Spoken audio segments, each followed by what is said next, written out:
Namaste. Greetings to all of you.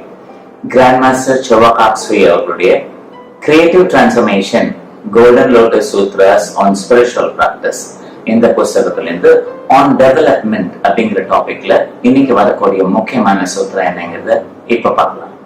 You have to be courageous on the spiritual path. Trust the higher beings. Spiritual path ஆன்மீக பாதையில நீங்க மிக தைரியமான நபரா இருக்கணும். மகாபுருஷர்களை நாம் நம்பணும். கிரேட் ஒன்ஸை நம்ம நம்பணும். We have to trust them அப்படிங்கறத சொல்றாங்க. நிறைய வாட்டி இந்த சீடர்களுக்கு சோதனை வரும்போது அந்த குருமார்களோ மகாபுருஷர்களோ உதவி செய்யாத மாதிரி அவங்களுக்கு தோணும். பார்த்துட்டே இருக்காங்க, நான் கஷ்டப்படுறத பார்த்துட்டே இருக்காங்க, ஒண்ணுமே செய்ய மாட்டேங்காங்க அப்படின்னு சொல்லிட்டு இருப்பாங்க. அந்த கிரேட் ஒன்ஸ் நம்மளுடைய ஸ்ட்ரென்த்தை டெஸ்ட் பண்றதுக்கு, நம்மளுக்கு எவ்வளவு தைரியம் இருக்கு, எவ்வளவு தூரம் அவங்க நம்மளை நம்பலாம், எந்த அளவுக்கு நம்மளுக்கு வேலை கொடுக்கலாம் அப்படிங்கறத டெஸ்ட் பண்றதுக்கு தான் சீடர்களுக்கு குறிப்பா கடினமான சோதனைகள் கொடுப்பாங்க.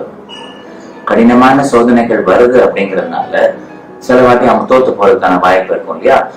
அப்போ அந்த கடினமான சூழ்நிலைகள் கொடுக்கப்பட்டு சூழ்நிலைகள்ல தோத்து போன சீடர்கள் கேட்டவங்க மோசமானவங்க பேசுறத நிறுத்திட்டு அந்த பரீட்சையில அந்த வாட்டி தோத்து போயிட்டாங்க அப்படிங்கறத எடுத்துக்கிட்டோம்னா நிரந்தரமான தோல்விங்கிறது கிடையவே கிடையாது. சீடர் அப்படின்னு ஒருத்தர் இருக்காங்க அப்படின்னா அந்த மகாபுருஷர்களை நம்ம நம்பணும்னா நம்மள முழுமை அடையாம கம்ப்ளீட் பண்ணாம பெர்ஃபெக்டா நம்ம ஆகுற வரைக்கும் அவங்க நம்ம கூட இருப்பாங்க. லார்ட் புத்தா சொன்ன வாக்கியம் நம்மளுக்கு ஞாபகத்துக்கு வரும் இல்லையா? Until the last one is saved. கடைசி மனிதனை நான் காப்பாற்றுற வரைக்கும் இந்த உலகத்தோடு நான் இருப்பேன் அப்படின்னு சொன்ன அந்த கிரேட் லார்ட் இருக்காங்க இல்லையா? அவங்கள நம்ம நம்பணும். அப்போ நம்ம வாழ்க்கையில வரக்கூடிய சோதனைகள் வரும்போது அவங்க குதிச்சு நம்மளை காப்பாற்றுவாங்க. அது நடக்காது, ஷூரா நடக்காது. அந்த சூழ்நிலை வரும்போது கண்டிப்பா நம்மளை பார்ப்பாங்க. நம்மளுடைய தைரியத்தை, நம்மளுடைய புத்திசாலித்தனத்தை, நம்மளுடைய தன்னம்பிக்கையை வளர்க்கறதுக்கு என்னெல்லாம் முடியுமோ அந்த சோதனைகள் கொடுப்பாங்க. அதை பார்த்துட்டே இருப்பாங்க. ஒண்ணுமே முடியாது, அவங்க ஒடிஞ்சு போகக்கூடிய சூழ்நிலை வரும்போது அல்ல அந்த அளவுக்கு விட மாட்டாங்க.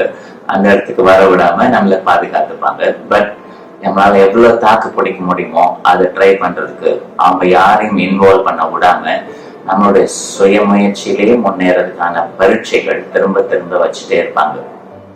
சீடர்களுக்கு அவங்களுடைய வாழ்க்கை ஆன்மீக பாதை கடினமானது, அது ஒரு காட்டுக்குள்ள போற மாதிரி அப்படிலாம் சொல்லுவாங்க இல்லையா?